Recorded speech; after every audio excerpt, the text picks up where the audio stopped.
एक समय की बात है जब एक बार सारी मोह माया त्याग कर वनों में निवास करने वाले साधुओं को अपने तपोबल पर अहंकार हो गया और सभी साधु मनुष्यों को तुच्छ जीव मानने लगे।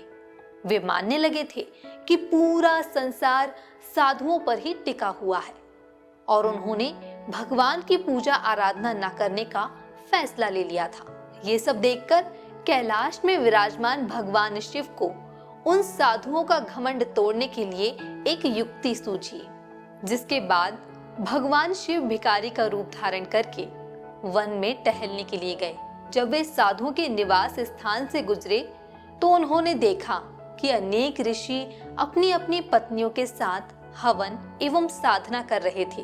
भगवान शंकर और माता पार्वती भिक्षुक के वेश में वहां पधारे, जिससे सभी स्त्रियां उन्हें प्रणाम करने के लिए यज्ञ छोड़कर उठ गईं। इससे उन ऋषियों को बड़ा क्रोध आया और उन्होंने अपनी सिद्धि से कई विषधर सर्पों को उत्पन्न किया और उन्हें भिक्षुक रूपी महादेव पर आक्रमण करने को कहा।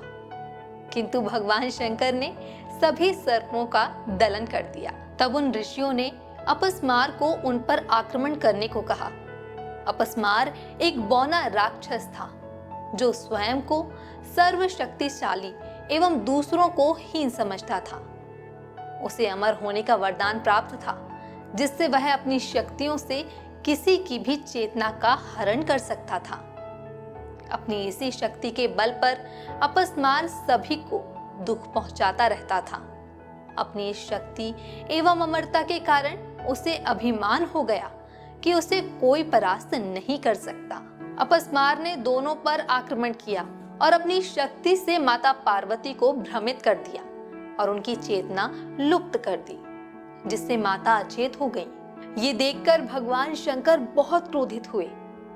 तत्पश्चात उन्होंने नटराज का रूप धारण किया और अपस्मार को अपने पैरों के नीचे दबाकर नृत्य करने लगे। नटराज रूप में भगवान शंकर ने एक पैर से उसे दबाकर तथा एक पैर उठाकर अपस्मार की सभी शक्तियों को खत्म कर दिया और स्वयं संतुलित होकर स्थिर हो गए।